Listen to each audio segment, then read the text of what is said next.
One thing that my pastor said at church one day was, you can't be a part-time Christian dealing with a full-time devil. And it takes a lot of work and energy to put something like this together. And I just wanted to thank you guys for all the work that you've done. So without any further ado, I would like to introduce the next speaker. His name is Kamon Freeman. And a little bit about Mr. Freeman. He's a poet, activist, an award-winning playwright, and the co-founder of DC's only independent radio station, We Act Radio, a subsidiary of Newton Media Group, which is a full-service media production company.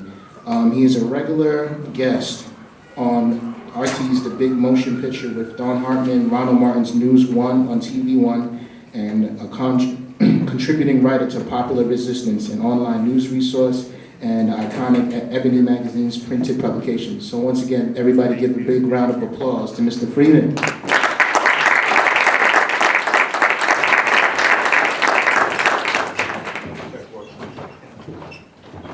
All right, peace and blessings.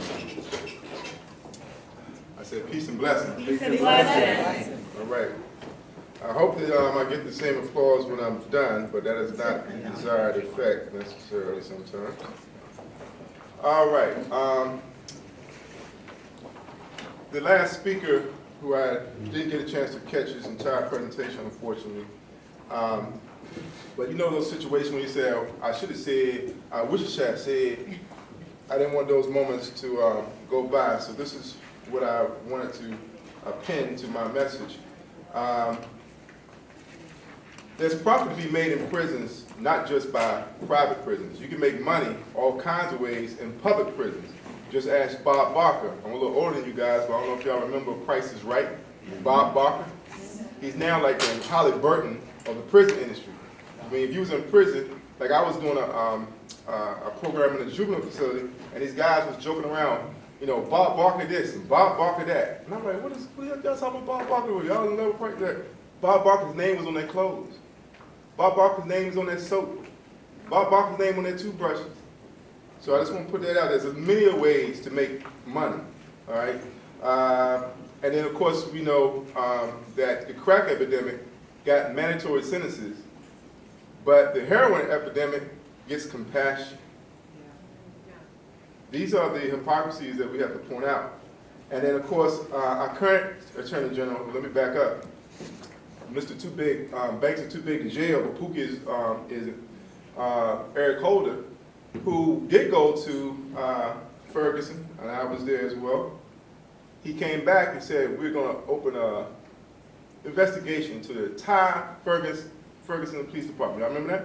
Mm-hmm. Go back and check the timeline from the time he announced a full-fledged investigation of Ferguson Police Department and how long it take him to get back to D.C., and how long it take him to submit his resignation. Check the timeline. In fact, check everything I say to you, because some is going to be unbelievable and unsettling, hopefully. His replacement, Loretta Lynch, who was the queen of asset forfeiture. And if you're not familiar with asset forfeiture, that is a situation where you may be innocent, but you have to prove your money isn't. That means they can, right now, if you got pulled over and you had some cash on you, they can take it. And you have to prove to them where you got it from. It sounds like it couldn't happen to you. It happens all the time. Look up asset forfeiture. Loretta Lynch was a queen of asset forfeiture in New York. And guess who lobbied for her confirmation? Rudy Giuliani. Just to give you an idea of what we're dealing with. I just want to give you some background. That's some of the information I wanted to say to my question to the young brother that just spoke, but I didn't want to beat him up. And I was trying to be nice. Okay. My name is Kamon Freeman. I am an angry black man in therapy. This is part of my therapy. This is an excerpt from a play that I wrote called Whites Only. It's ADMIT. When I say Angry Black Man in Therapy, that's an acronym, ABMIT. Angry Black Man in Therapy, ADMIT, Whites Only was the name of the play. Because after spending time in Ferguson, after spending time in New York and St. Louis, and seeing, like, I swear to you not, for those who have not been to Ferguson, it was like being an extra in the movie Shovel. You went back in time. And it's very clear. So I was very unsettled, and I was trying to figure out how do we do this? How do we rectify this? How do you take this rage? What do you do? And I had the fortunate experience of spending a summer in Kenya, and an elder told me that the pen is a poor man's weapon. So I used the pen, and I wrote a play, and I was fortunate to get it on stage at Every Busboys and Poets. Tribeca Film Festival, I was a finalist for a new media project. Unfortunately, I was a little too black for them to put the money up, but nevertheless. This is an excerpt from the play because I wanted to open with this because how many of y'all heard what RZA said in a recent interview about a week or two ago? Y'all, for those who did not, RZA, and for those who are unaware, the genius behind Wu-Tang Clan, and also the prophet, the man who profited off of the guy who raised the AIDS medicines by I think about 100-fold. That's who bought the Wu-Tang album. He was on record saying that if we just dress better, maybe the police will treat us better. If we just do this, they'll treat us that. If we just do that, they'll treat us this. And so this is a message to RZA. It says, Dear RZA, just a reminder to the respectability politics supporters. Dr. Martin Luther King wore suits, loved Jesus, and embraced nonviolence and spoke the Queen's English. Had a top-notch education, said grace before he ate, said his prayers before he went to sleep. However, none of that spared him from white supremacy's wrath. And that is because white supremacy is neither rational nor moral. It cannot be calmed or reasoned with. It cannot be coddled or soothed. It doesn't play nice. There is no behavior that you can display that will temper its rage against your existence. It doesn't care about the red bottoms on your shoes, the length of your skirt, the hook of your hoodie, or the sag of your pants. And while you believe that respectability is a way in which you can exercise control over the uncontrollable, your belief is a misnomer, a sideshow, a distraction, an illusion, cognitive dissonance. White supremacy means to extinguish your light simply because it shines. Period, point blank, end of story. Hashtag GTFOH. I'm an angry black man in therapy. All right. Now that I got that off my chest, I just want to share some tactics that I have learned being an independent media professional for the past 5 years. We want to talk about, real briefly, some PR pitfalls on social media. Now, for those who are not on social media, the one or two of you may not be, I do have to say a disclaimer that Twitter and Facebook are glorified advertising agencies who have commodified our relationships and monitor the flow of information. However, how else do you expect to keep up with your ex and know what they're doing without having to call? Necessary to all right? Now, a few tips. Some of this is going to be fun, some of this not. Let's start with something fun. Men like what they see. Women like what they hear. That's why men lie and women wear makeup. All right. PR pitfalls.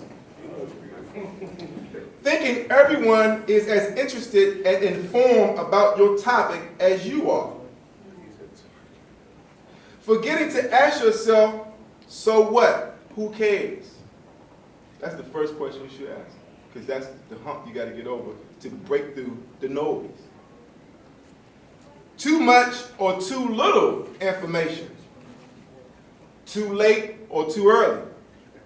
It's about timing. Lack of clarity of message and identity.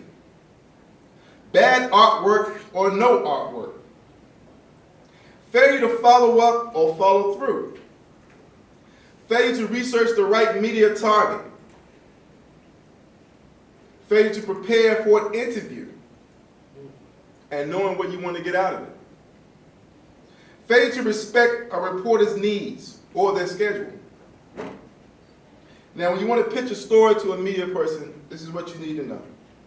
This is something you should say, rather. Is this a good time to talk? What's your story in 20 seconds? You got to better say it in 20 seconds. What's your story? They call it elevator pitch. What's in it for the reporter or their publication? Why do they need to cover this? If they aren't interested, why should they be? Now, for effective press releases, you got to cover, of course, the who, what, when, where, why, and how. That sounds so elementary, but I can tell you as I get dozens of press releases every day, everyone doesn't do that. What, when, where, why, and how. I get stuff that don't even have a date on it. Had one that didn't even have contact information. But these are failures because you're not professional. You're just trying to get out there, you know, the training, and we passionate and what have you. But we have to make sure that our actions meet with preparation, and that is the equation for success. We got to, again, get to the point quickly. Use active rather than past tense. Don't tell me what you did, tell me what you're doing. And of course, grammatically correct. And you need to write for the media needs and not your organization's ego. Now, for social media, the #1 rule is be social. Okay? I didn't ask you what was the Wi-Fi here. Sorry, I didn't get that before. Is this open, GW Connect? It's not, but it's not. You have to get a password. I got your password? All right. Let me pull that up. But on social media, the first #1 rule is what? Be social. Be social. Okay? The 4 pillars of that is communicate, collaborate, entertain, and educate. That is the difference between someone getting 1 like and someone getting 100 likes. Can you say that again? You want the 4? Communicate, collaborate, entertain, and educate. Now, how do you do that? If I'm going to say somebody's name, I got to use a hyperlink. If I'm going to reference somebody's article, I got to use a hyperlink. You know, the ad, tag it so that it shows up not only on that page, but people, you're leaving a breadcrumb trail so people can follow up on what you're talking about. Because if I sit and say a statement like, if President Obama fought for Black Lives Matter like he did TPP, then maybe we'll have a leash on killer cops by now. That's a hellified statement. But if you don't know what the hell TPP is, you looking at me like I'm a Donald Trump supporter. You know? So I got to reference TPP because I cannot assume you know what I know. Effective communication. It is detrimental on social media. Okay? I'm pulling up something right quick because I have to read this in part of my therapy.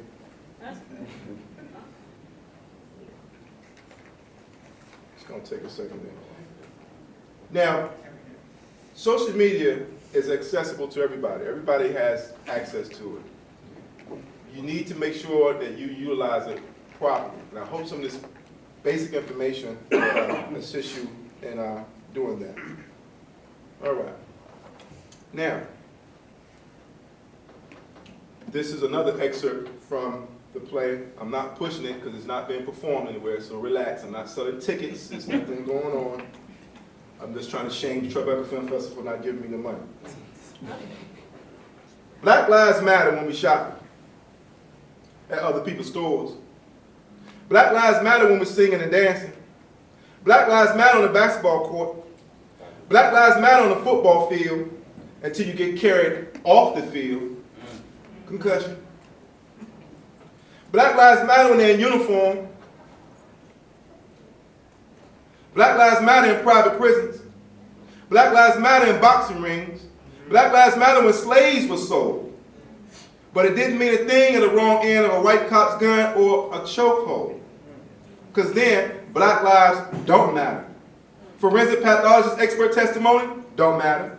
Unconstitutional statutes hand-fed to a hand-picked grand jury don't matter. A community of witnesses don't matter. Being unarmed don't matter. Videotape murder don't matter. A black attorney general don't matter. A black president don't matter. No justice, no indictment, no remorse, no revenge in a system that pretends that black lives matter. That's where we are, ladies and gentlemen.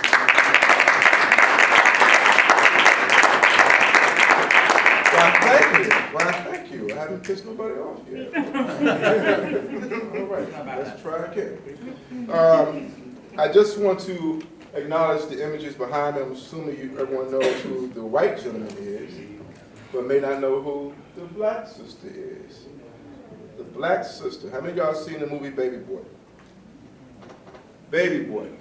When Baby Boy comes on, Tyrese is quoting this woman. Her name is Dr. Frances Cress Wilson. She was a preeminent black psychologist. And yes, the author of ISIS Papers. And was fired from Howard University for doing her work. I want to understand that. Let's make that sink in. She just passed away about 2 weeks ago, unfortunately. But I am a student of hers. If anyone is hashtagging out here, please do me the honor of using Dr. Wilson taught me. You ain't got to say it referencing you, but if anything you get from me to say today, you can say and credit her, Dr. Wilson taught me. The only thing that I would say other than that is my criticism of Obama, because she loved Obama. But that, of course, was 2008. Now, this was, I didn't talk to her about Obama since then, so that may be an asterisk next there. But in 2008, she loved Obama, like all of you. All right. Now, when you see her picture up here, that is actually a publicity shot that she used, and I was so honored that she used it. We had her on stage. That was 2008. And we presented her with what was called the Fannie Community Service Award at an event that we called the Black Love Festival. And it was presented to her by Cynthia McKinney, former congresswoman, and at the time, our presidential candidate. All right, I'm sure you know who the other black candidate was in a way. But that's her. Now, what broke my heart when we gave her this award is that when she got off stage, she told me that she had never received an award before. Wow. In the movie movie Baby Boy, Tyrese says there's a psychiatrist. Her name is Dr. Frances Cress Wilson. She has a theory that the black man in America is a not yet fully formed human being. And he gave the examples of, that's why he was in the womb, that's why the movie is called Baby Boy, and you saw him go from a boy to a man in terms of his actions and his behavior. What do you call your friends? Boy. What do you call your woman? Mama. Where you live? Good crib. We have to deal with white supremacy. White supremacy is the reason why we have to say Black Lives Matter. Now, white supremacy isn't the redneck in the truck and what have you. That's not white supremacy. White supremacy is institution. Institution. That's why you can say, someone can say, oh, I'm not a racist. Like, well, you're not a racist. I'm just doing my job. Well, your job is part of a racist system, which is why you can have crack. Oh, it's a dangerous drug and we got to put him in jail. Mandatory minimum. Heroin over here, oh, Betty, she needs rehab. And we need some compassion. Putting Betty in prison is not going to help her. Well, we was trying to tell you that about Tyrone 20 years ago, but you wasn't listening. Now, it's not that we don't agree that, yes, what you put in your body should be a health issue, not a public safety issue, but it applies to who we're talking about and where we're talking about. That's white supremacy, okay? Like if you say, this is a movie. This movie has Latino cast, Latino director. That's a Latino film for Latino people. You have this movie. It's a black director, black cast. That's a black film for black people. But you have this movie, white director, white cast, white writer, white everything. It's just a movie for everybody.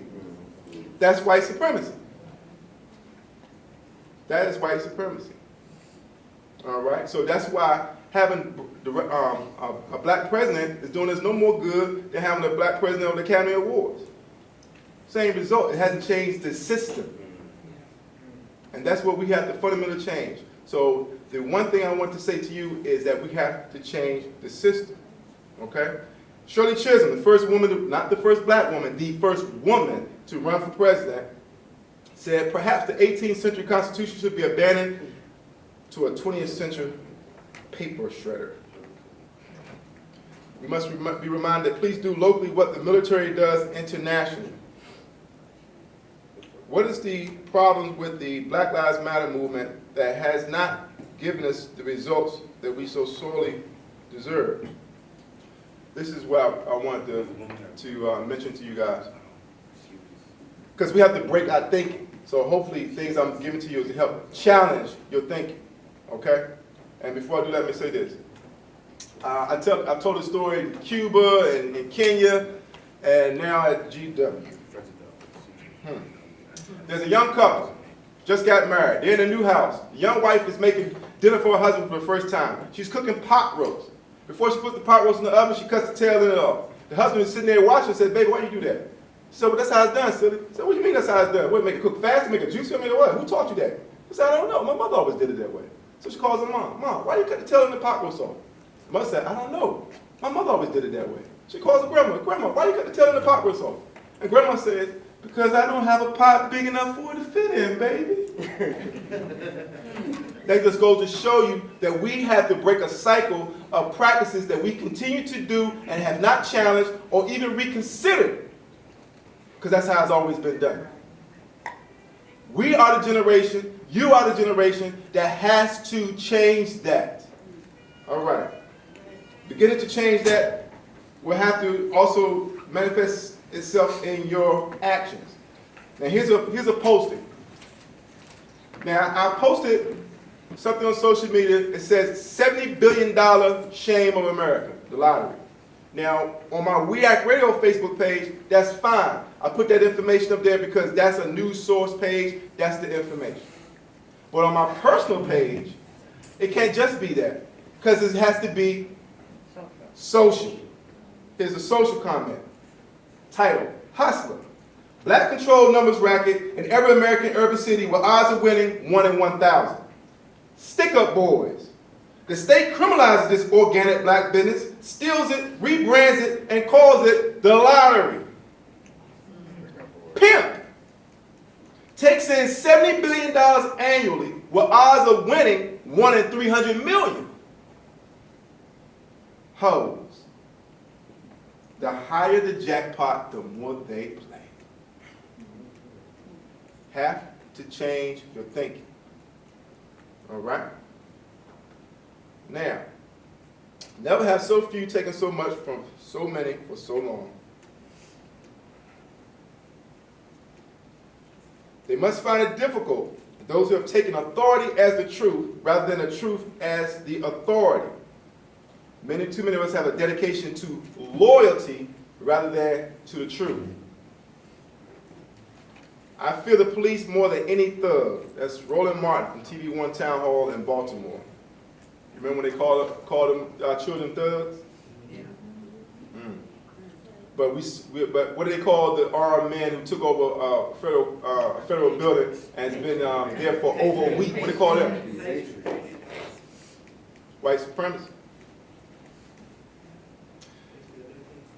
Scared Negroes warned Dorothy Height.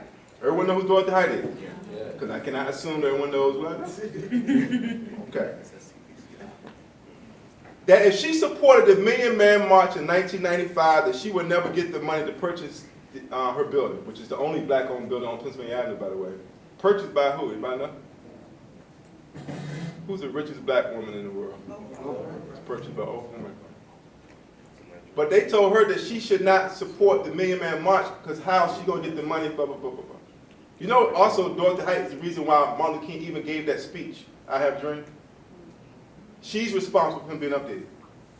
Martin Luther King is an anomaly. Wasn't supposed to be there.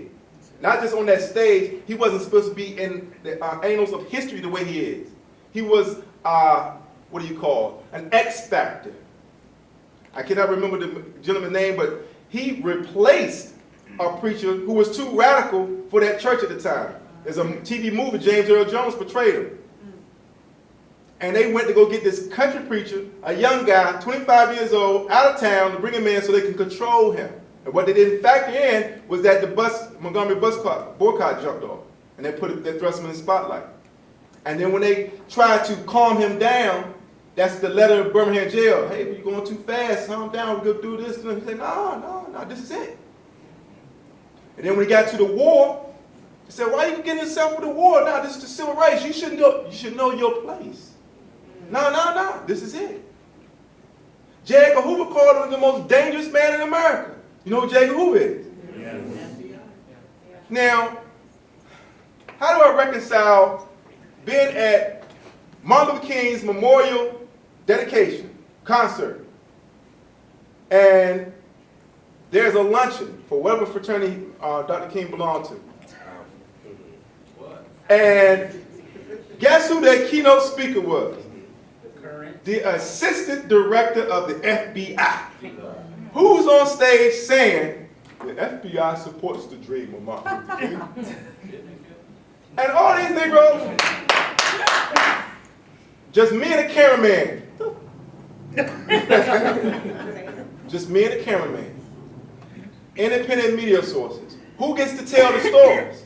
King gone. And if we don't tell the real King and represent the radical side of Martin Luther King Avenue, that's why we say we got radio, we're on Martin Luther King Avenue. Because they'll tell you, like he only did one speech. You know that speech that they love so much?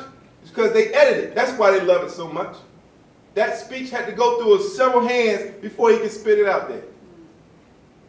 That's why it's their favorite speech. Now, we have to get into the reality that we're dealing with. HBCUs were designed to create a prototype for an acceptable Negro middle class, which would then become the yardstick for all colored people. That is not me, that is Anthony T. Browder. If you're not familiar with Anthony T. Browder, he's the Browder's Files, and he does a tour every year, Egypt on the Potomac, and he shows you the symbolisms that you see in this city and helps you decode it. For example, for those of you who haven't been in the city around, I want you to go to any circle. Any circle in this city has a white man on a horse. Now, that white man on that horse, you look at the horse carefully. If the horse is on 4 feet, 4 hooves or whatever, the rider of that horse died of natural causes. If that horse has 1 hoof up, the rider of that horse died of injuries that he incurred while in battle. And if he's reared up on his hind legs with both hoofs in the front hoofs in the air, then he died on the battlefield. They are communicating, and we are illiterate. This system is designed to take advantage of our ignorance, just like if you don't know your rights. I had a young lady who was my intern. Yeah, please write your questions down. And please, I want to hear your questions, but write it down, and we'll come back to it because I'm going to give everybody the same chance. Because then what happens is I get disjointed and I forget where I was at. All right. I had an intern. She was like 5'2", 125 pounds. She was getting on the bus. She had $1 to get on the bus. She was like, I don't know what the fare, 75 cents short. The driver like waved on. She goes to sit down. But a Metro police officer saw that. So he escorts her off the bus. So I get you a ticket, you know, your fare evasion, woo woo woo. So she's on the phone, first time her police encounter in her life. The officer says, get off your phone. She says, I'm afraid. This is my first time being with the police. This is last year, so this is in the midst of the Black Lives Matter movement. And she says, I'm afraid, I just want to document our conversation. Instead of allowing that, he slaps the phone out of her hand, because he takes that as disrespect, you know, like not putting your cigarette out and not giving a turn signal. So he throws her on the ground, puts his knee in her back, and cuffs her. She doesn't know what's going on, first time even talking to a police officer. So when he grabs her, she bites him.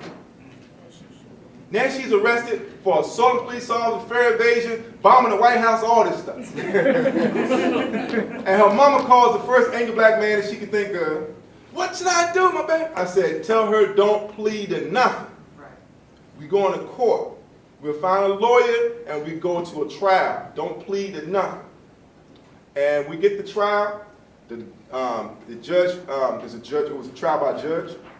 And so they asked her, said, well, when she bit you, were you standing up when she was handcuffed, or were you on top of her when y'all was resting on the ground? And that man said straight out his mouth, I was standing up and she was handcuffed. Doesn't mind you that he's 5'10" and she's 5'2". So the judge looked at him like,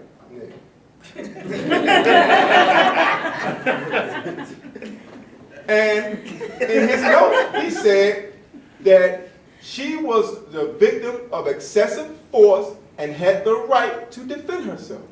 I wanted to jump up in the court. So that be a lesson for you for knowing your rights. No one has the right to assault you. No one has the right to beat you. You have the right to defend yourself from attacks at all times. Know this, that not just me talking, not just Malcolm talking, that was the judge that my intern got off because he believed that if you're a victim of excessive force, you have the right to defend yourself. Because we have to break this victimization. Big difference between being a victim and being a survivor. And some of you sitting there, well, yeah, but they can kill you. Well, guess what? They've been killing us. The only difference is what we're going to do about it. Okay, keeping it moving. Now, we have radios, independent radio stations, because we are built on this notion here. I'm going to say it twice. Until the lions have their historians, the tales of the hunt will continue to glorify the hunter. Say it again. Until the lions have their historians, the tales of the hunt will continue to glorify the hunter. Now, what does that mean? That means dead men tell no tales. You know, if the big white man walked into his trophy room, all the dead animals' heads on the walls, and yeah, you know, I bagged this lion, you know, when I was in Africa, and he was charging at me, and I had to reload, and I let off that shot at the last minute when he jumped up. Sounds like he's brave, doesn't it? But what if the lion could come down off that wall and tell you his version of the story? First of all, lions don't even live in jungles. We live on the savannah. And this fool was running scared because his gun jammed. And his Maasai warrior tour guide, who I didn't see, hit me with a spear and got me. And he paid for this shit. Line up. That's what we got to start asking ourselves. Who is telling the story? Every time you read a newspaper, in the article, you're going to see the last AP. What is AP? Who the hell is Associated Press? I don't know. Who's telling the story? Now,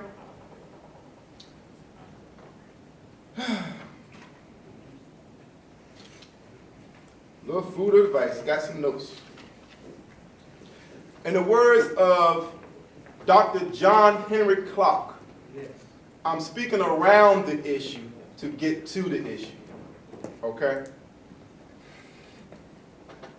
We expect to be treated fairly in an unjust system that we know to be unfair. We expect things to get better on their own, even though every indication tells us they're getting worse. We are left with the hope that someone powerful, like in the White House, in a distant place somewhere has our best interests at heart.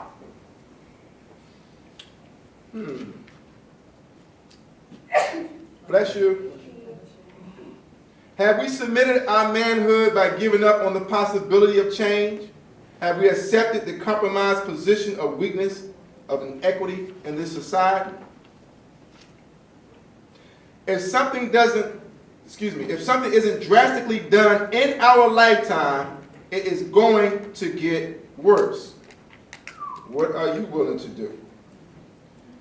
We have been taught to believe, but not to think. Now, this is a book by Dr. Jared Ball, a mixtape manifesto. I urge each and every one of you to get this book and read it. I have to say read it because many of us got plenty of books that we haven't read, including myself. And Dr. Wilson right here, bless your heart, said, repeat after me, boys and girls, this is Dr. Wilson talking.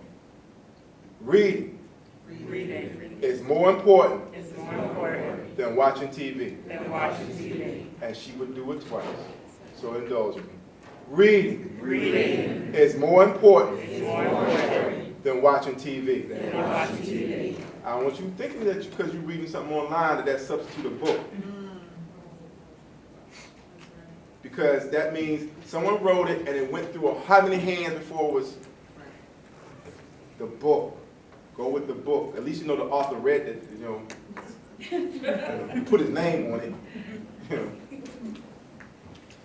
Oh, and we need to make sure that we always make time for art. This is a quote from the last poets.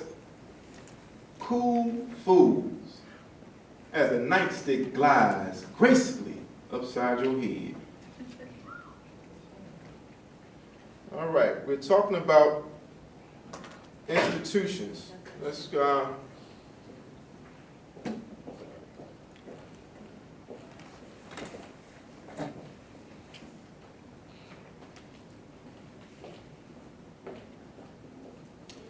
The ability of the colonizers to wage psychic violence requires the ability to maintain levels of poverty among the colonized while also maintaining order over the communicative potential. Did y'all catch that? That means poverty is enforced. Okay? When I lost my job, I got fired from the post office in 2002. Yeah, 2002, got fired from the post office. Yeah, I just celebrated 13 years of independence. I got fired because a nice congressman's wife came in. I was selling stamps, money orders, that type of thing. And she came in, it was right after 9/11. She was sending a care package to her son, I think it was going to Iraq or whatever. Because, you know, they was responsible for 9/11. And she said something to me that I just couldn't let go. She said that I wish they'd take all these Arabs and send them back to where they came from. I'm like, woo. Now, I had the choice. Let that go, pretend I didn't hear it, would it be anything else? Or chin check her. I decided the latter. I said, excuse me, ma'am, thank you. It's very expensive being authentic. very expensive. But I said, you know, what you said was a little racist. And she said, I'm not a racist. I said, I didn't say you were a racist. I said that was racist because it sounds an awful lot like go back to Africa. I said, oh no, black people love America. I'm like, whoa. Everybody black don't love America. I mean, Bush is president. I mean, come on, man. And she said, you don't love America? I'm like, that was not part of my job description. I'm here to sell stamps and money. And we continued our discussion. It never got loud. It never got rude, you know. So I thought it was just a debate. A week later, coming off, Freeman! Out of here. It was a long, you know, little union process, whatever, but at the end, I was out of there. But I want you to speak to that, because when I went to the employment office, filed unemployment, which I didn't get, because when we went to arbitration, it was a Vietnam War veteran. You know the guys that wear the I serve hats all the time. Like you want to be reminded of that every day, you know. But anyway, and being unpatriotic didn't go well with the independent arbitrator. So I did not win that. But when I went to go file for unemployment, a man from Canada said to me that in America, poverty must be enforced, because you have to have a certain amount of unemployed people in order to keep wages down. If everyone had a job, no one would leave their job unless they was doing what? More wages. So I'm going to put that out there. That's what he meant by enforced poverty. Let me move along because I want to get to questions. I wrap up at what time? You have about 35 minutes. Okay. I want to be fair. I don't want to give y'all 5 minutes for questions is what I'm saying. I hate when people do that. All right. The goal of education is to reduce as many individuals as possible to the same safe level, to breed and train a standardized citizenry, to put down dissent and originality, which is why they cut out art. That's the first thing to go. Why? Because it breeds independent thought. And it's creativity. They can't control creativity. They can control standardized testing, but they can't control creativity. And the only thing that's going to save us in what we have to do is our imagination. Imagination is more important than knowledge. Albert Einstein. They do that to discourage institutional analysis. That's why when we have distinguished people speaking, they will tell you, as soon as they start getting into analysis, they will say, this is off the record. What we read, see, or hear is carefully produced, product designed to encourage compliance among the population. This is your media. Again, this is Mixtape Manifesto.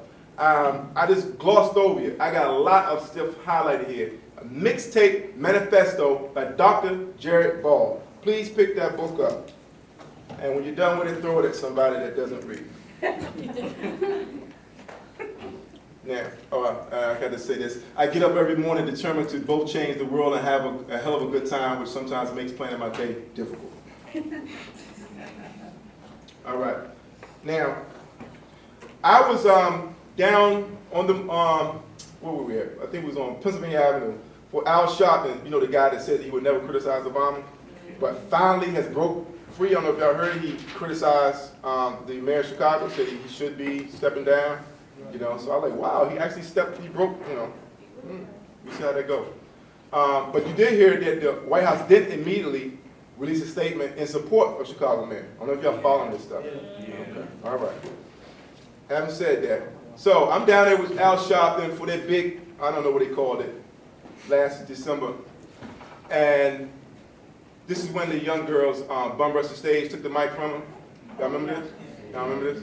Okay. Al Sharpton's big Black Lives Matter rally in D.C. Okay. I'm down there, representing We Act Radio. I got a speaker, I got the mic, I'm recording, I'm broadcasting people's statements. A young lady was out there. This is what she said. "We won't stop till they jail killer cops." That was a chant. "We won't stop." Fox News 45 in Baltimore gets a CNN clip of that. And this is what they play back.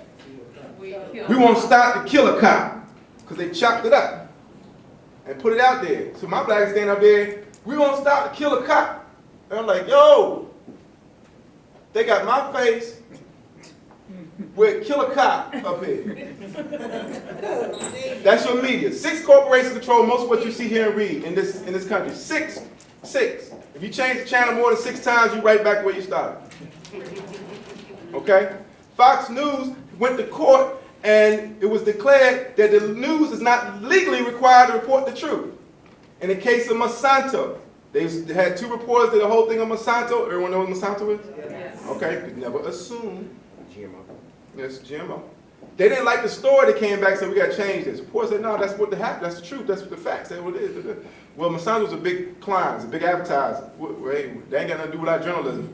Well, you don't understand, you know. And they ultimately got fired, and when they did, they sued them, went to court, and they lost. Because it's Fox Entertainment. News is what they say it is. Look that up. Fox News is crazy. Now, moving along. During slavery, we thought if they just took off the chains, we gonna be all right. 100 years of American apartheid and domestic terrorism was the result. Jim Crow. During the civil rights movement, we thought if they just changed the laws, we gonna be all right. They assassinated and jailed everyone who dared to directly challenge the system. We thought we just elect enough black judges, black mayors, black congressmen, and get enough black cops on our streets, we gonna be all right. We now have the largest prison system in the entire world, mainly comprised of non-white people. I do not think it is an unfortunate result. We thought if we elect a black president, we gonna be all right.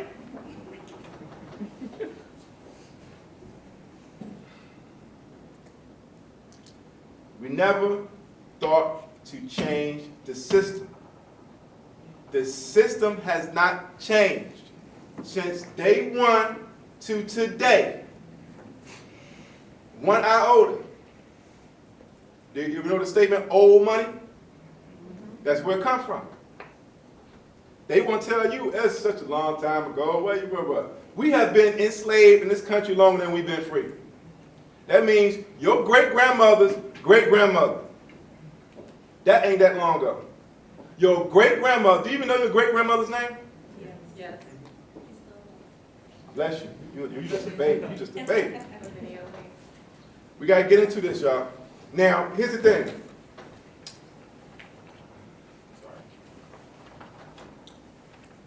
This is a very insidious institution of white supremacy that we're dealing with. And now I want to be fair to my white brothers and sisters. White supremacy is primarily practiced by people who themselves are not white. You have a color caste system in every place that Europeans landed, which is every corner of the globe. In India, they have a color caste system. South Africa had a color caste system. They do bleaching all over the world. You've seen this happen. Sammy Sosa, Mike Jackson, it goes on. You've seen it. All over the world. And it also affects our thinking. We had paper bag tests, straight hair, light skin, too dark, too light, nappy head, goofy head. That's all white supremacy.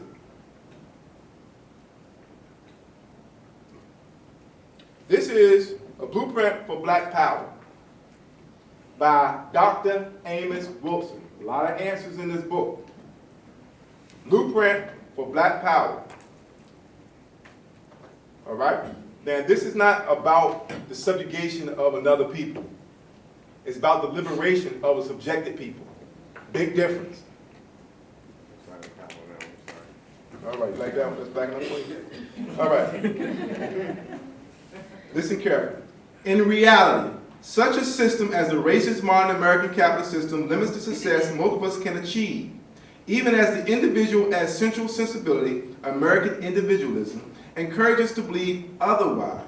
Inspired by American individualism, white and black Americans alike are encouraged and conditioned to believe that opportunity is virtually unlimited and that the extent of one's success or failure depends solely upon the quality of one's efforts. Thus, when we do not succeed, when we are impoverished and powerless, we are more likely to believe that we lack the ability or character to succeed, that we have been victimized by the requisites of American race and class biased capitalism. Believing uncritically in American individualism, African Americans reviewing their relative lack of success and powerlessness in white American dominated society, falsely conclude that their problem is not one of opportunity, which they perceive as constraining, but rather an insidious intimation of personal, social, cultural, ethnic inadequacy, a sense that lacking the success, wealth, and power they have aspired to, they are thereby lacking in worth. That's a long explanation of inferiority complex. Everybody of color, if they want to be honest with themselves, has wrestled with an inferiority complex. They think a certain group of people that have certain resources are inherently better, stronger, smarter, some cases more attractive. If I just had that's white supremacy. That's why when the guy gets up there and says, I want to thank God, and America's a great country, and da-da-da. Because the system works. They're celebrating his success, right? But when he fails, it ain't because of the system, it's just because of you. That is the game. Don't let it run down on you. It's a difference between being powerless and having less power. Understand what I'm saying to you? Big difference from being powerless and being less powerful. If I was to try to impose myself on that woman, I'm more powerful than she is. She was less powerful than I am. But that does not mean that she can't fight back. That does not mean that she can't overcome that. That does not mean that she can't pick up something and go upside my head to get me up off of her. Understand the difference. Understand your language. Understand what you're saying. Understand what you really mean when you speak. We're talking about addressing the problem from a brand new angle. We must change the way that we look at this world. Because we have a protest, a movement, an uprising that was in 37 cities across this country. And your black president can't even say the words Black Lives Matter. Bernie Sanders said it. Even O'Malley said it. I don't know how O'Malley can say that with a straight face, but that's another story. But they said it. Even Hillary Clinton said it. Now, you can say, well, they campaigned it. I got you. But nevertheless, they are aspiring to that office, and the man that we thought was going to be our hope, our change agent, couldn't even say the words. Because I'm sorry, y'all, I don't know if y'all been repeating this, but what the circles I live in, Well, you know, once he gets his second term, then he gonna show him something. Oh, the second term, oh, well, you know, he's dealing with their Congress don't like him. Well, it's his last year, you're gonna do something. Last State of the Union, if he was gonna have a black moment, that would have been it. Closest he came was saying, justice matters. I agree. Where that? All right. Now, what we're dealing with is what Michelle Alexander calls the new Jim Crow. Now, in the Black Lives Matter edition of the white-owned Essence magazine, Black Lives Matter, it's a very good article. The star writer of this was Isabel Wilkerson. And she talks about the nadir. They call it nadir. Historians call it nadir. Like we have certain level of progress, and then it's regression. It's a throwback. So when we had escaped slavery, because we fought it and won for our freedom in the Civil War, you know, it wasn't really about slavery. It was about states' rights. So we had Reconstruction, black congressmen, and what have you. And then what? They took the troops from protecting us from the progenitors of white supremacy. And then we had Jim Crow and the Ku Klux Klan for like 50 years, 60 years. Then we get civil rights movement. Then we get Nixon and the war on drugs. We had I'm trying to be nice here because I know I'm at George Washington University and I want y'all to be able to use this facility more often. So let me move on. But they say that there was a lynching every 4 days during the height of Jim Crow. Blacks are killed by police every 2 to 3 days. The new Jim Crow. Now, Isabel Wilkerson gave the most blistering critique of the system. Melissa Harris Parisi was lukewarm. She was like, I have a job. Shirlane, excuse me if I'm saying that right. I'm not trying to mispronounce her name. Shirlane McCrae, First Lady of New York, sold us out. She says officers receive guidance on how to talk with citizens and how to listen. I'm like, we're not asking for police officers to be more polite in beating us upside the head. You know, she said we must also provide our police with training, tools, and tactics that equip them to engage constructively with our incredibly diverse communities. Now that's basically saying that they untrained, they got the wrong tools, and they use the worst tactics. We want accountability. Again, sanitizing the language. Make sure we understand what we're saying. Our detractors will say, well, you don't care nothing about black on black crime. Why is this an issue? Well, when there's black on black crime, two things happen. One person goes to jail, and when one person gets killed. If they know who the killer is, he goes to jail, the other one goes to morgue. Well, in our situation, no one goes to jail. That's the difference. Nobody goes to jail. We're asking to be treated like a criminal. If that's criminal action, they should be treated like a criminal. But what they're telling us, there's no crime here. Move on, nothing to see. Don't believe your lying eyes. I'm going to get to what we do about it. I'm getting there. I'm talking around the issue to get to the issue. Patrice Cullors, who was one of the creators of the Black Lives Matter hashtag, did a very good one. Angela Davis was very quiet, unfortunately. She supported Obama. Susan Taylor was very nice. I liked hers. She said, I'm not putting my faith in the system changing. I'm putting my faith in us. That is what we're in complete control of, us. What we going to do. I'm going to give you my suggestions in a moment. We already mentioned Michelle Alexander. Goldie Taylor, lukewarm. John Legend is a very thoughtful artist. I support John Legend. Unfortunately, I'm very convinced that John Legend and Common was told not to say Black Lives Matter on that stage when they got that Oscar. I will put all your lottery tickets you bought on it. Nate Parker. Everybody know who Nate Parker is? Nate Parker is the Nat Turner. He's the only one that said the words white supremacy. Don't you think it's ironic that we hesitate to say white supremacy when it's been a dominant doctrine that's governed the world for the past 500 years? You hear the N-word every day. You can't say cracker with a straight face. Say it, it'll make you uncomfortable. Cracker ass cracker. Make you uncomfortable. So insulting. You know what I'm saying? But you been in the club, nigga. That's why it's supremacy.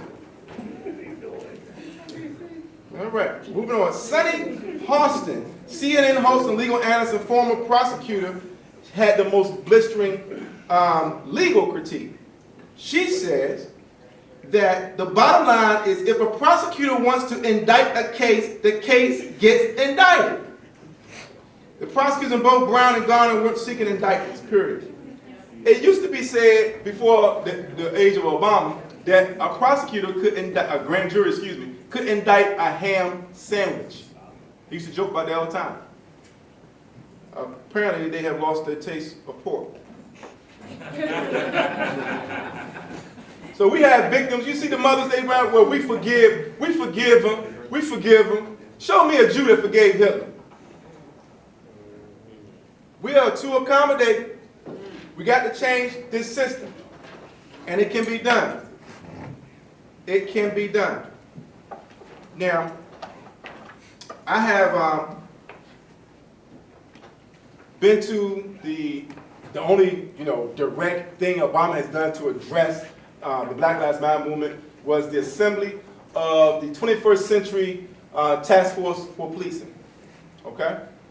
I urge you to check out what my response was to that. I was there.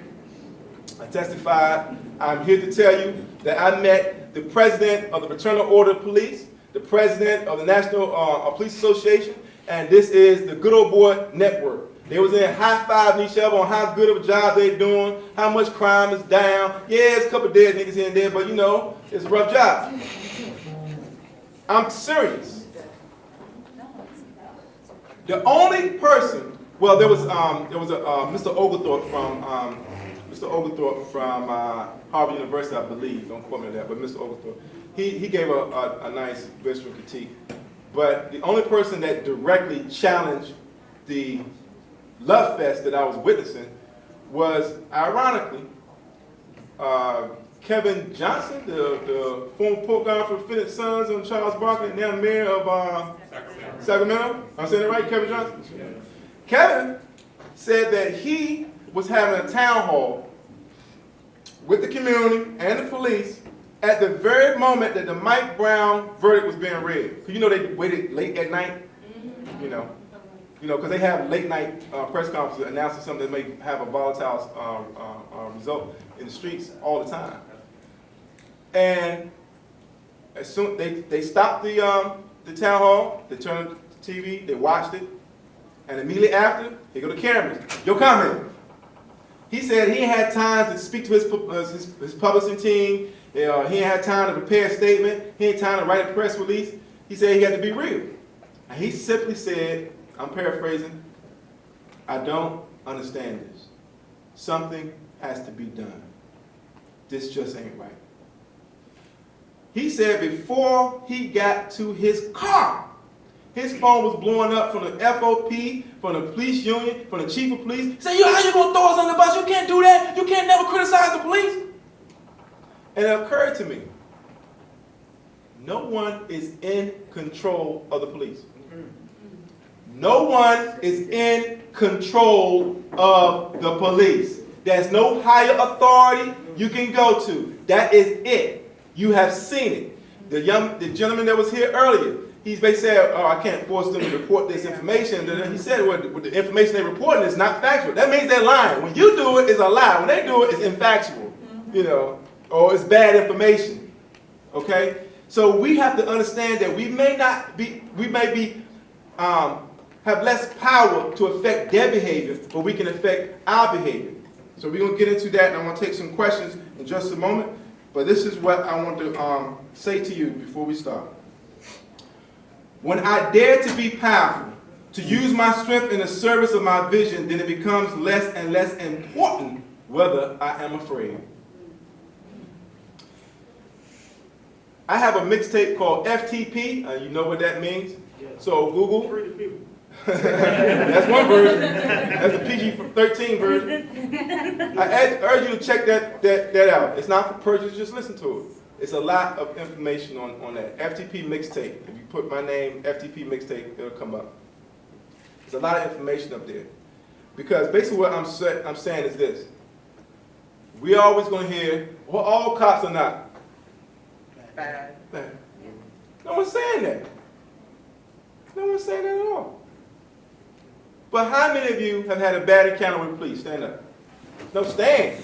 If you have had a bad encounter with the police, stand up. That's the majority in the room. Oh, wow. I don't see none of our other brothers and sisters standing. I would like to hear your story. Yeah. If you want to share it. If you want to share it. Not now, but you know, we'll get to the Q&A just one. Y'all can sit down. Nah, I was talking to my light-skinned sister here. We'll hear some light-skinned stories. You should let her share Yeah. I would like to hear it if you're willing to share it. Yeah. Oh, I was talking to my white sister, but if you want to share your story, I want you to feel better. So you be the first question we get to, okay? You be the first. Well, actually second. 1, 2. All right? Now, why do I do that? Because we got to make this real. And it's going to continue. I got a 6-year-old.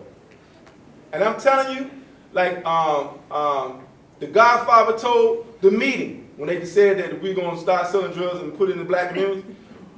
He said, I got another son. And if he happens to get shot by a police officer, I'm going to blame some of you in this room. And if my kid turns up dead, whoever's responsible, life is in jeopardy. Period. That's it. Now, tweet it. I said it. I meant it. All right?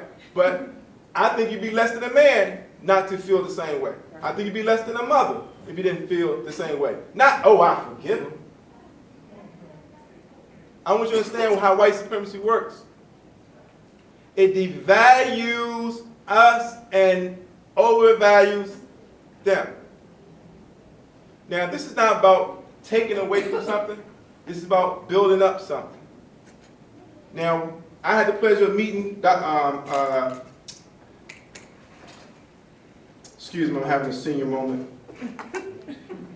The lawyer for O.J. Simpson, y'all help me out. Johnny Carter. A lawyer, a revolutionary lawyer. He said his most important case was Geronimo Pratt, who was a Black Panther who was set up by the FBI. He did 27 years for a crime he did not commit. And Johnny Cochran did not give up on him. He finally got him out, and he was awarded $4 million. I still think that's a raw deal. I wouldn't do 27 years in prison for $4 million. But that's what happened. I want you to hear what I just said. He was set up by the FBI, did 27 years for a murder he did not commit, and was awarded $4 million. Johnny Cochran said that was his most important case. I want you to make sure everyone know that. But I met Johnny Cochran in Southeast, you know, the place that they tell you not to go when you come to D.C. And he was his book, and he said this. He said the best way to air your grievances against the federal government was the withholding of your income taxes. People scared to that. But people have been doing it for 20 years. And the only case you can think of people being brought to court is because they put them on display. Somebody rich, somebody famous, to scare you into acquiescence. Yeah, everyone you know has been, but we also got cases of police brutality in high profile. Dr. Martin Luther King was brutalized by the police. Miles Davis was beaten by police. Amir Baraka was almost beaten to death by police. His son's now mayor of Newark, New Jersey. The list goes on and on. What are we going to do? I submit to you that we need to start spending our money in a very progressive, activist fashion. Who you give your money to is who you give your power to.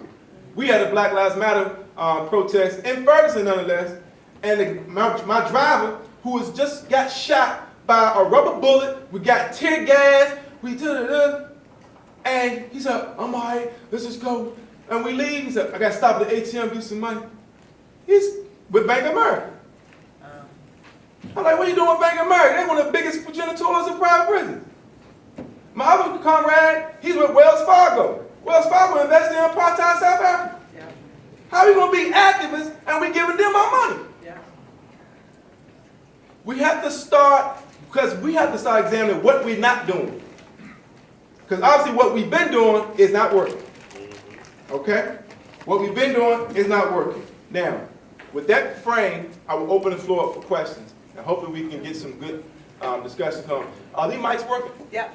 Please come up to the mics. I want everyone to hear you. As mainly I want to get it on tape. So come up to this mic. I got 1, 2, and whoever else. Please, please. Our time is We have time for about three. 3 or 4 questions. Make sure it's on. I don't know if it's. Kimo, you want me to turn this? Or you're good? No, she speak up. Can you share the symbols of the horses again? The symbols of the horses? Yeah. Okay, I would say that you can look that up, but I will for you because you got up here and asked. So your brain trust is standing right in front of me, so if you could give me that platinum, I would appreciate it. Thank you, darling. I love to hear it. If the horse is on 4 hoofs, the rider of that horse died of natural causes. If it has 1 hoof raised, he died of injuries incurred while in battle. And if he is raised up on his hind hoofs, then he of course died on the battlefield. That's just a small example of them communicating on a higher frequency, okay? Because they throwing up gang signs in courtrooms. If I go in the courtroom and I put my hands on the back of a chair a certain way, I'm communicating to the judge what set I'm with. Yeah. Okay? They on a whole nother level with this. Next time you get a dollar bill, look at your dollar bill. In the top right-hand corner, you're going to see an owl. You might need a magnifying glass if you don't have powerful, big glasses like me. A little owl. And what does that owl represent? The secret society. The secret society that's hidden in plain view. And you know what most of them is, but you don't think it's no conspiracy here.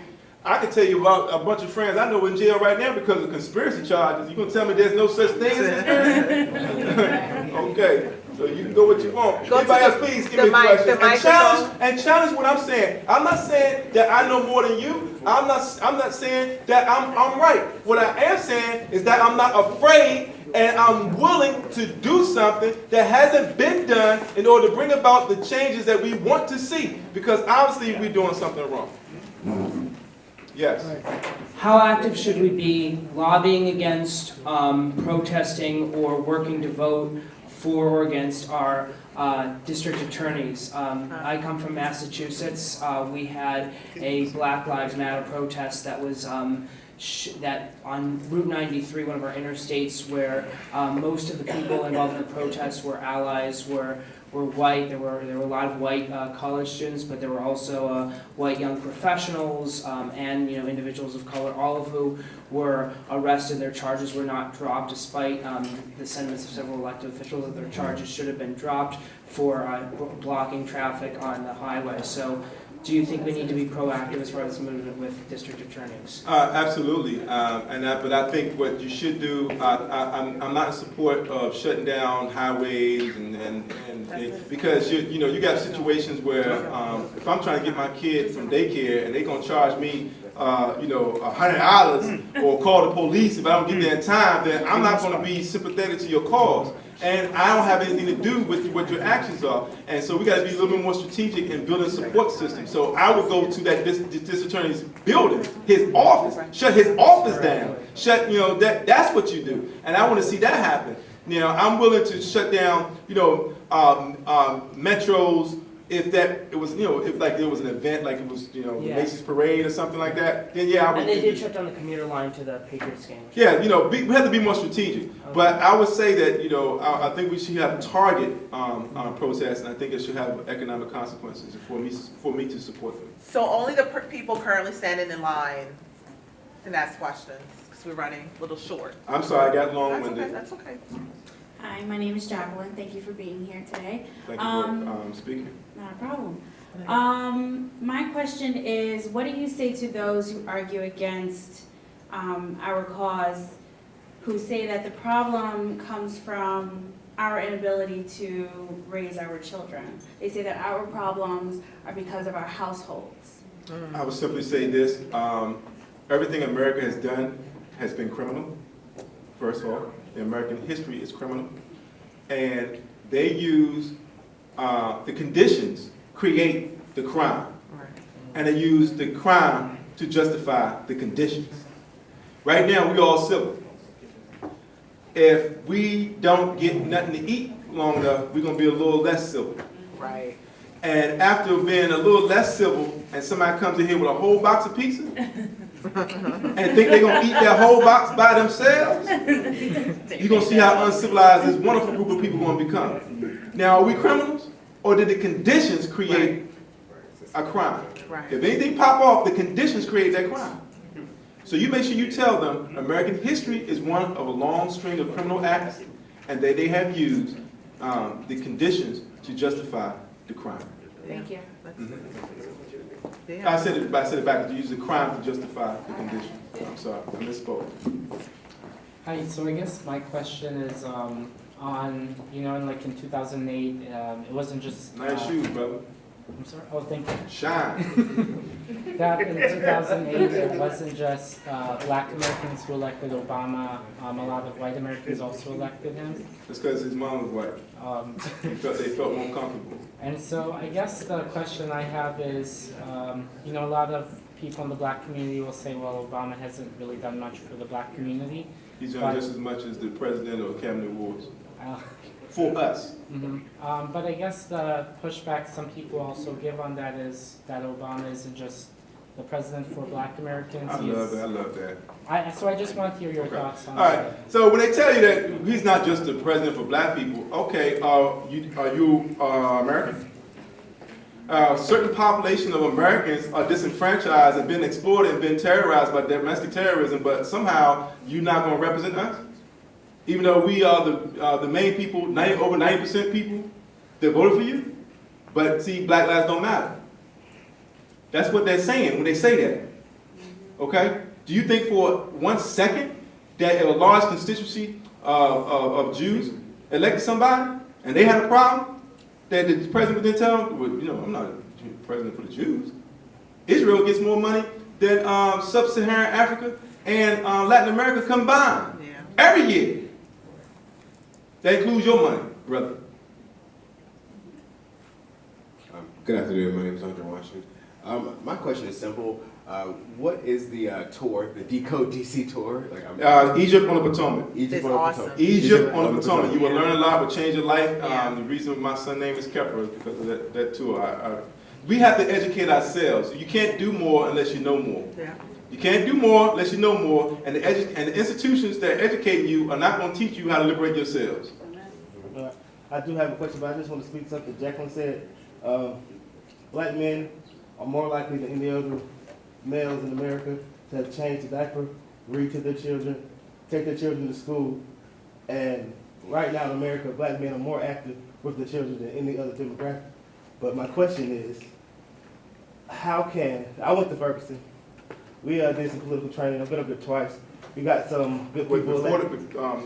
Before the verdict or after the verdict? After. No, we went right before. It was like a week before. Okay. Then I went back after the verdict. I met with some of the same people we met before. And we've got people running for Congress now and people who are currently on the school board serving there in St. Louis County. And my question is, how can we bridge the gap between the activist world and the political world? Because there are a lot of people out there on those streets who are angry, and they have no way of transferring that anger to any political action because they do not trust the system. In order for us to change the system, we have to change ourselves. If everyone in this room just walked out this room today, and on Monday morning, if your money is in Bank of America or Wells Fargo or HSBC, and if you hit me, I can give you a list of other notorious offenders.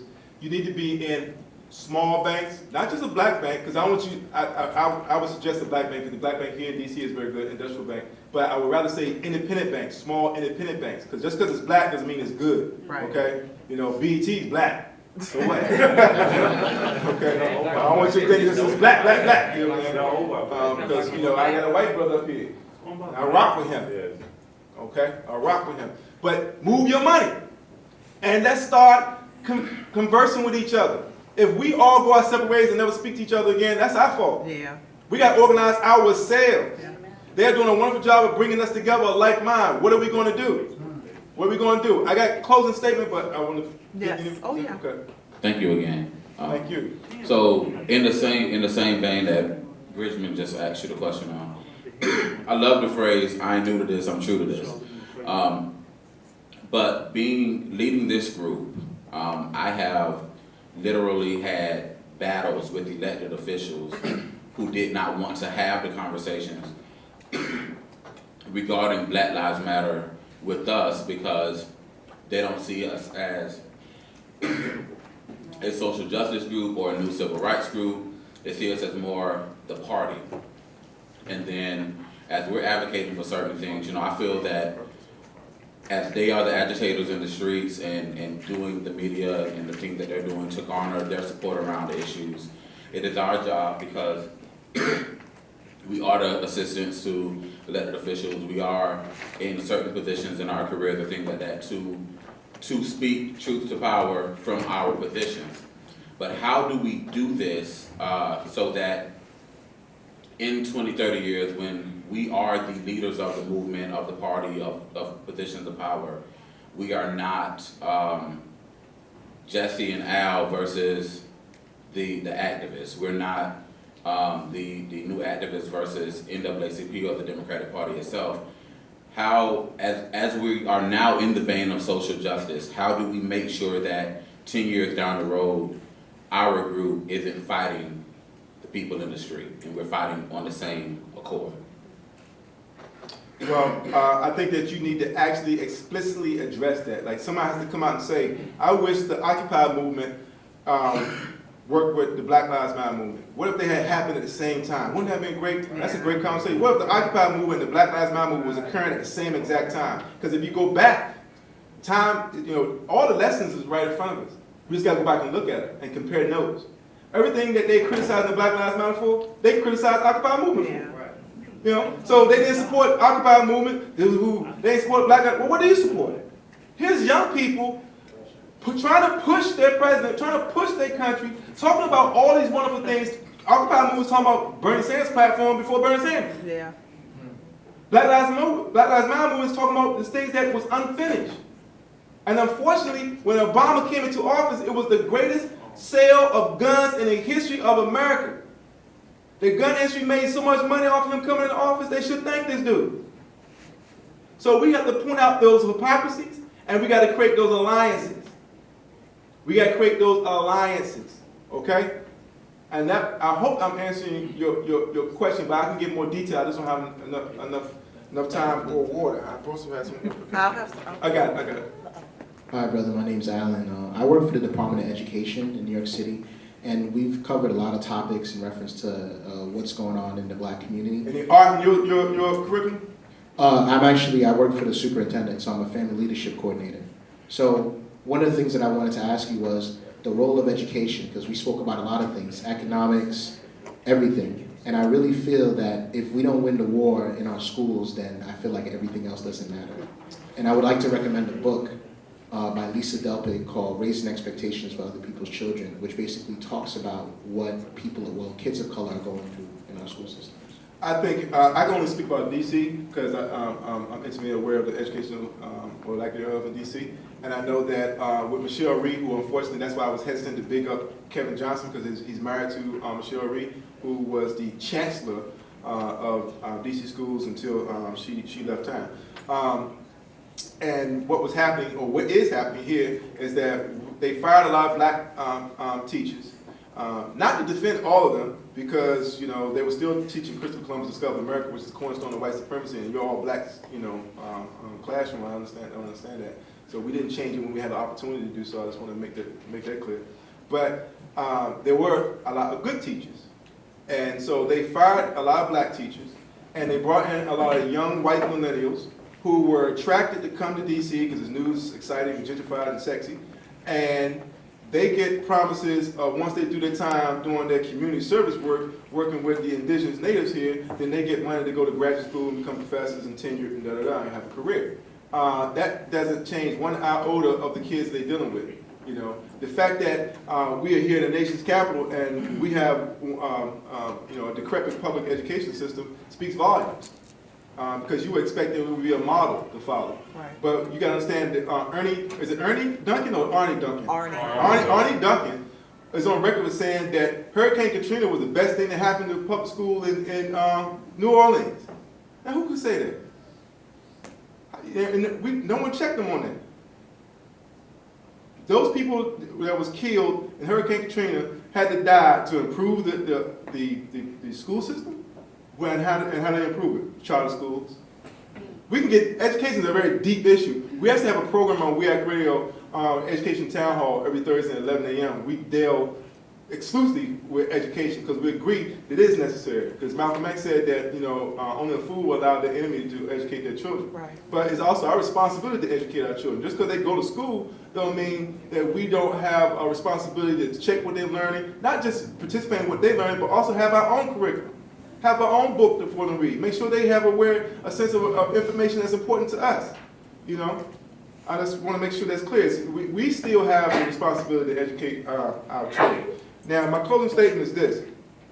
Melvin Van Peebles, iconic filmmaker, he said, when I met him, he said, in life, it boils down to two choices.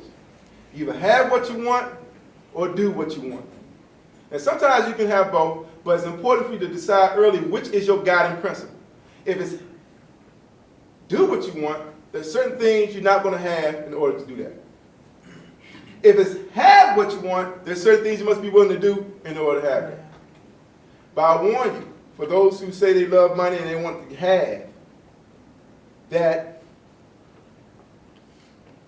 Ted Turner, a billionaire, said that he has learned that great wealth isn't nearly as good as average sex. Because once you have something, guess what? Now you don't want them. Yeah. Money is not going to buy you happiness. It's going to be fun for summer. It's not going to buy you happiness. So don't even let that glitter go. Now, I'm not saying that if you're working for Lockheed Martin and you're building bombs that's killing children overseas, that you are necessarily a sellout. What I'm saying is that if there's no limit to what you're willing to do for a bigger check, you are an intellectual prostitute. Yeah. And there are plenty of people who will advise you against doing something, not because it's right, but because it's not profitable. Yeah. Doesn't necessarily mean they're bad people, it's just they've been indoctrinated to the haves. And you are a doer. And the Black Lives Matter movement, if it really, really matters, then we must be willing to do what has to be done, which may not be profitable. I do not run an independent radio station telling the truth that for money. That doesn't make a lot of money. Buy me a drink, please. What we have to understand is that the earth will not be saved by hope and billionaires. And I'm not saying that we need to destroy this system. I'm saying that we need to create and build a new system and defend it. Draw our line in the dirt.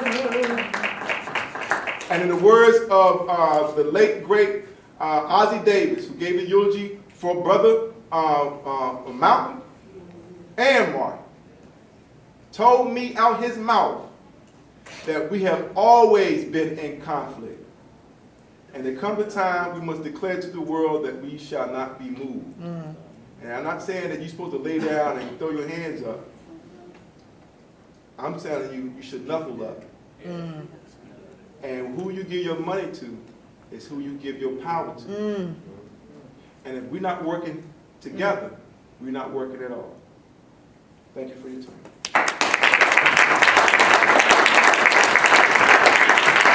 Thank you very much, Kamala. So we're just going to do a quick 2-minute